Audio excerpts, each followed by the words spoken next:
G'day, I'm Patrick from Douglas Fir Design. Welcome to the Router Bits. I'm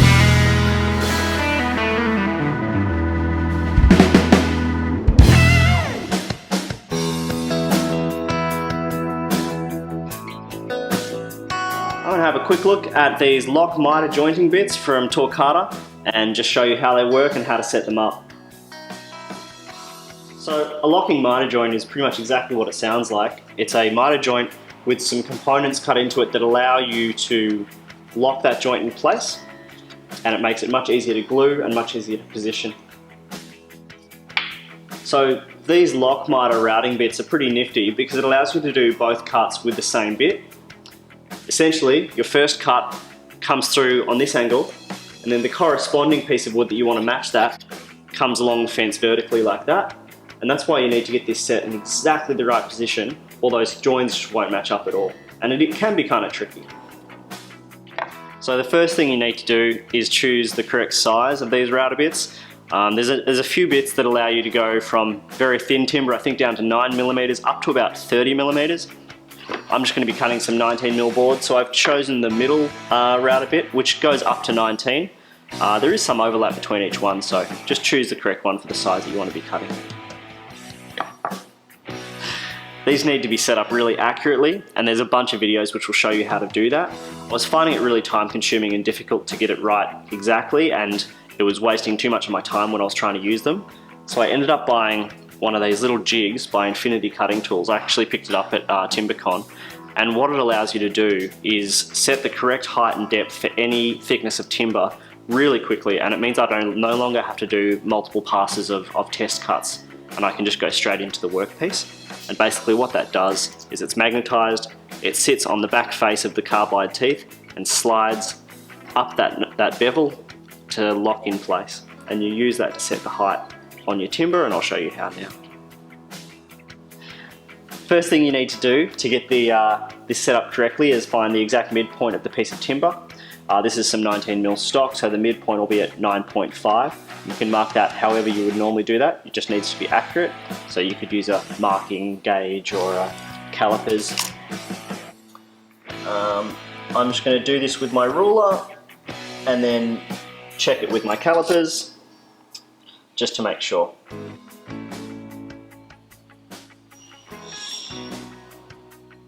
Perfect.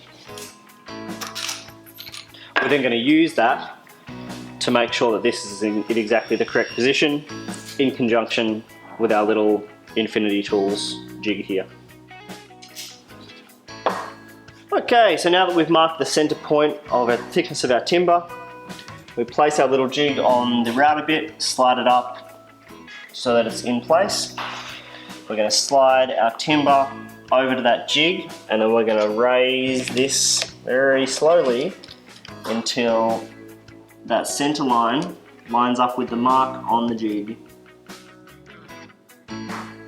I've just done this with pencil, which isn't super accurate, but you wouldn't be able to see it otherwise.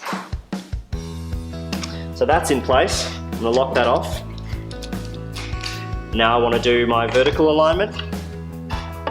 So I'm going to hold this in place just above, and then I'm going to use the micro adjustment on my table to line that up perfectly again.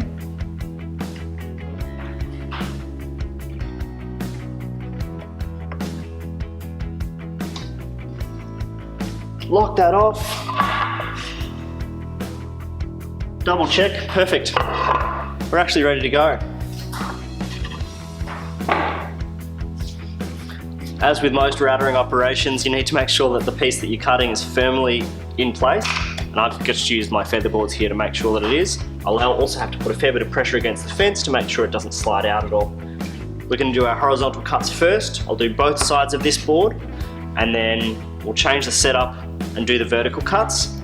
I'm going to do this in one pass. If you're using really tough or hard timber, you might want to take a little bit of that material off first, and then it just reduces the amount of work that the router machine has to do.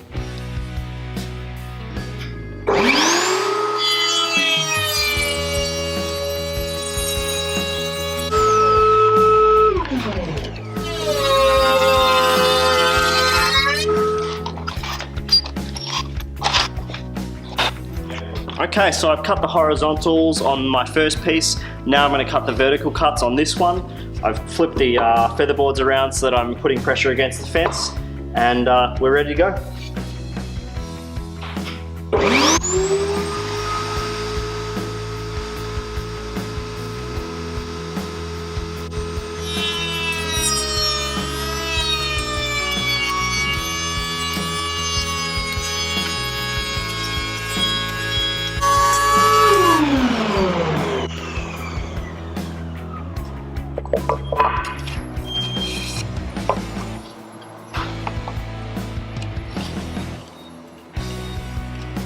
Beautiful.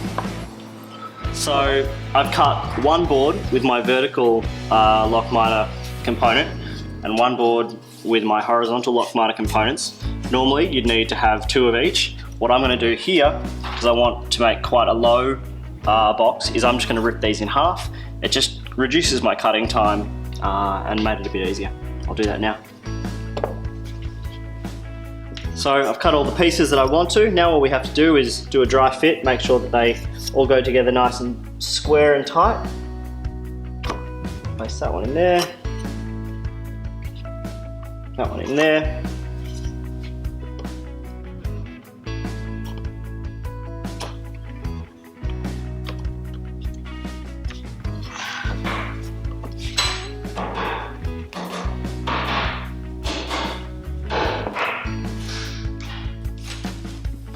And there you go.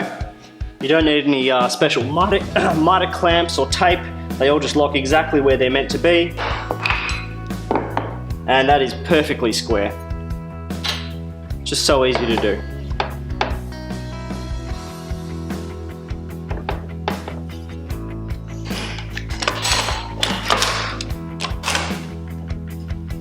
So you can see how easy it would be to use this to make a box or even a picture frame.